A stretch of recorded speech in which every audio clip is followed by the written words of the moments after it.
What up, YouTube? Before we start the video, we got a very important announcement for you. That's right, we have our new milestone giveaway for 2,000 subscribers. That is a CGC 9.8 graded Thor #1. This cover is a Nick Klein sketch variant that is also signed by Donny Cates. What? Are you crazy? Yes, we are. When we hit 2,000 subs, we're giving away this bad boy. So make sure to hit that subscribe button, ring that bell, and give us a like. It would be much appreciated because we want to give this away, but we only can do that when we hit 2,000 subs. Let's get to the video. What up, YouTube? I'm Jim. I'm Nate. We are Two Fat Guys Pull, so we've got another new comic day video for you the week of July 10th. Oh my god, halfway through the year. Halfway through the year, halfway through the month, and this week we've got some bangers. We've got some ongoings, and we've got some #1s that you're going to want to stick around and check out. So let's get right to it. Kicking off the show with Boom's Crocodile Black issue #3. Yeah, this has been a really good series so far. This Philip Kennedy Johnson, of course, showing us into the mind of a little bit of a, well, I was going to say a little bit off his rocker, but our main character is a lot off his rocker. He is essentially claimed a perverted version of the identity of a dead man, stealing his crocodile black boots. And he has just in the last issue been essentially recruited by a henchman, it seems, for like a drug boss or a mafia boss. And literally because the dude fucking lost his shit about being called out for actually faking being a soldier. And he flipped his shit and tried to kill a guy with a wooden chair. So wild stuff here. Wild stuff, but really good. Very, if you've read Philip Kennedy Johnson, you know exactly what you're getting into. Patois? Very, very, probably, yeah. All right, okay. Sounds good. All right, jumping over to Dark Horse, we have Dawn Runner issue #4 from Ram V. This has been super fun. I have had a lot of fun with this run. It's getting weird. It definitely has some Evangelion Neon Genesis parallels, which I'm absolutely love. If you know anything about me, you know that is what started my anime journey. So again, last issue, the big monsters were sending out a distress call to something to come to Earth, and we've got this giant like monster coming into, like, it's getting crazy. So on top of dealing with that, we've got a detached soul or being inside of the robot as well, trying to connect with the pilot. It's getting messy. It's getting weird. I fucking love it. Science fiction at its best, I believe. Yeah, I need to catch up on this. Unfortunately, I'm behind. Yeah. Put that ketchup on your fries. Like, get it done. Like, let's go. All right. Jumping over to Image, we're starting it off with Ain't No Grave, issue #3 from Scotty Young and Jorge Corona. This has been fun. A bit patchy at times, but still with it, still on the show. Last issue was really cool. We got to see our main character really kick some major ass.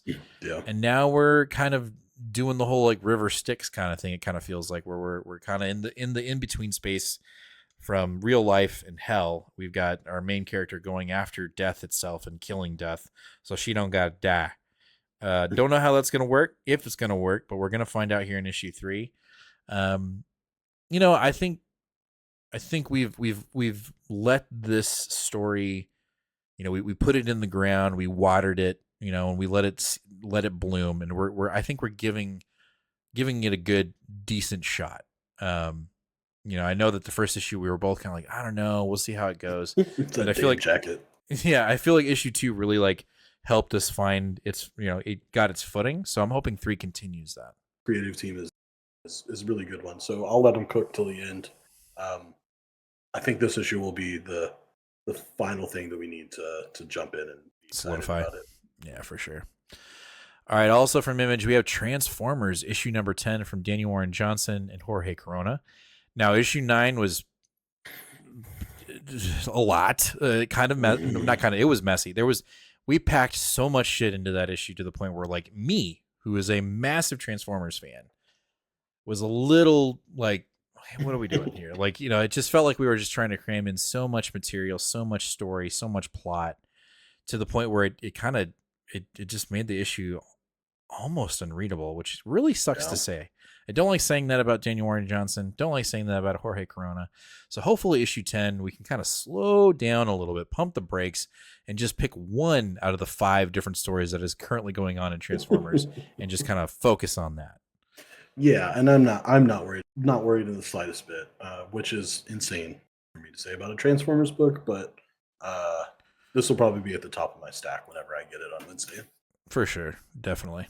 Hey, I'm interrupting the video. It's only because I've got something really important to tell you. I know you know what we're giving away when we hit 2,000 subscribers. I gotta let you know about what we're giving away when we hit 1,250 subscribers.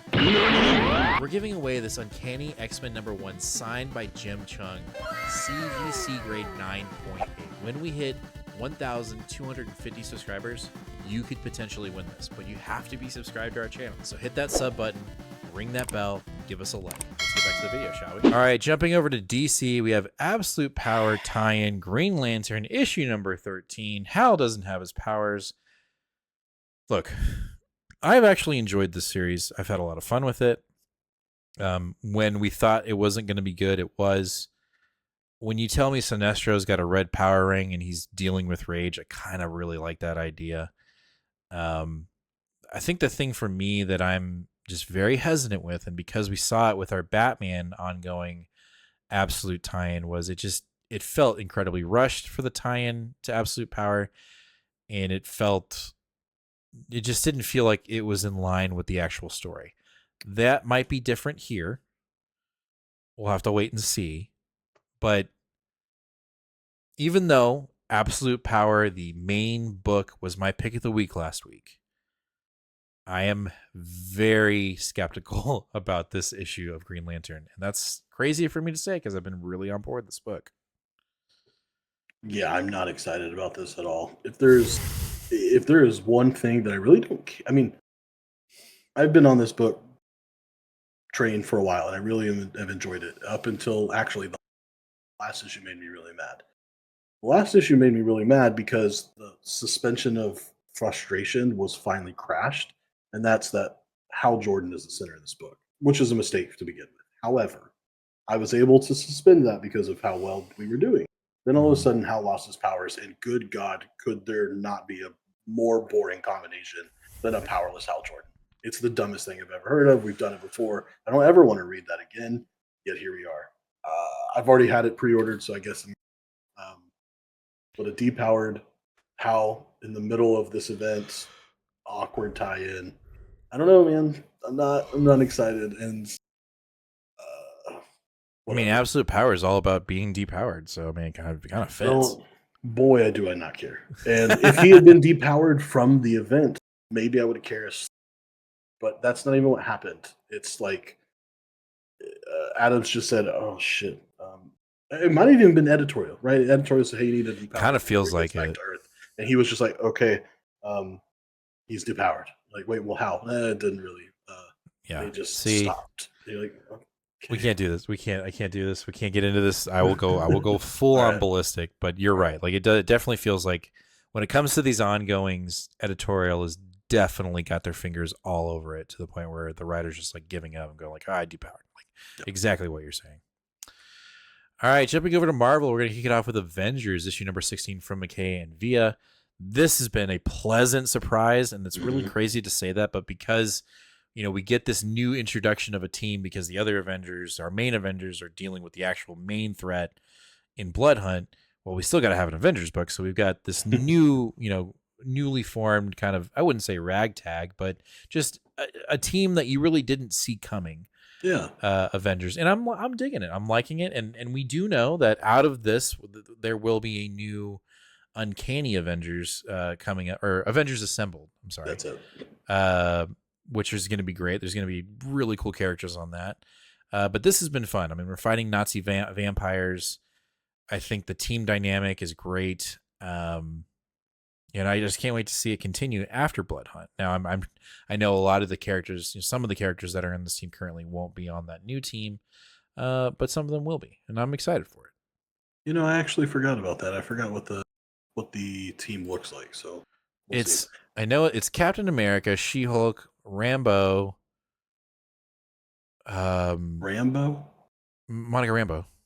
Oh, It's fine. It's all good. It's a good group. Like I remember when we saw it, we were both like, "Oh shit, this is cool." No Quicksilver.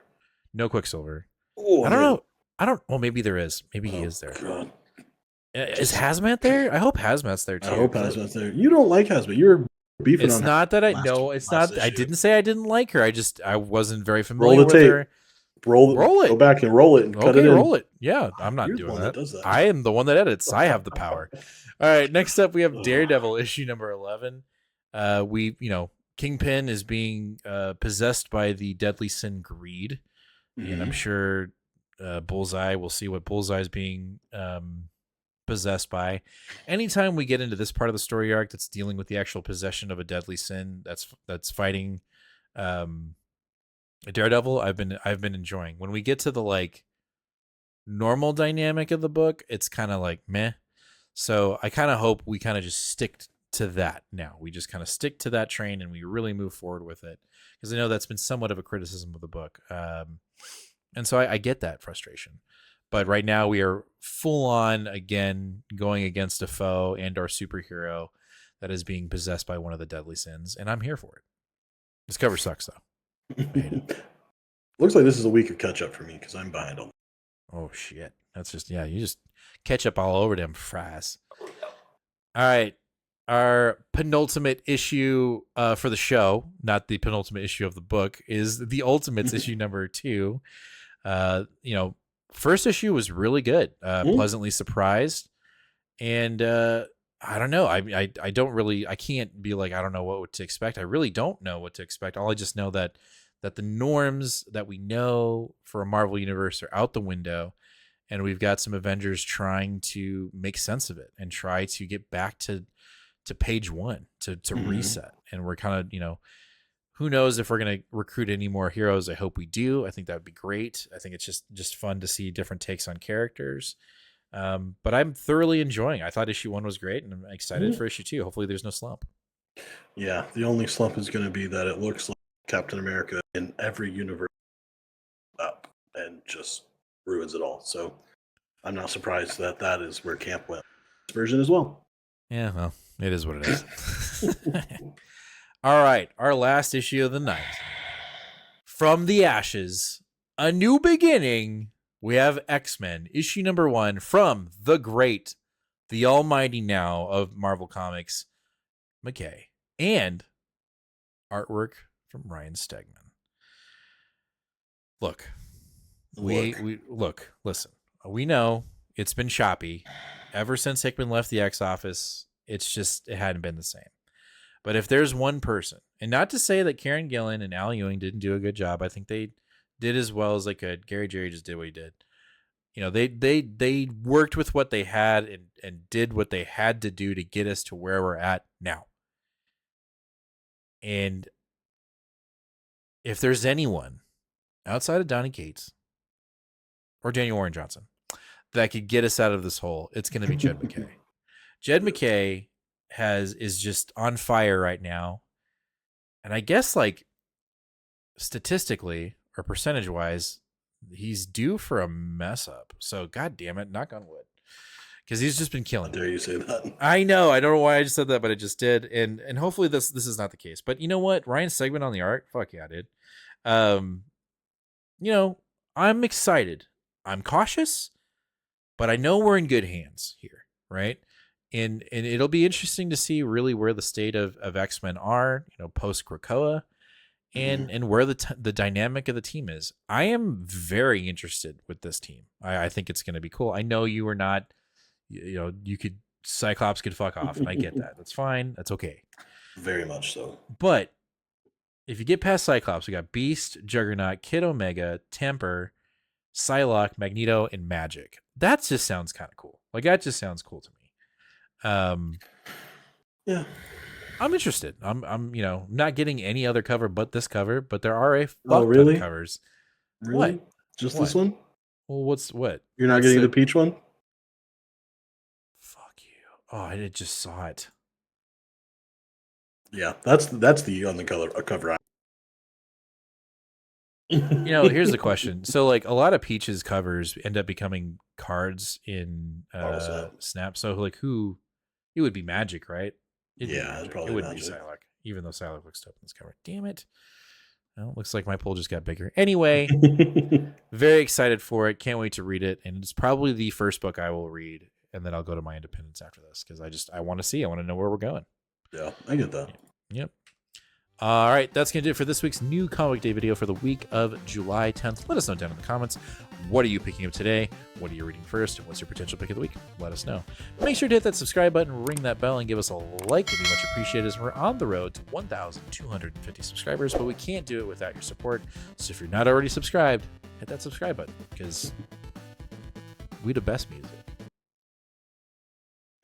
I just did that. Like I just literally did a DJ Khaled reference.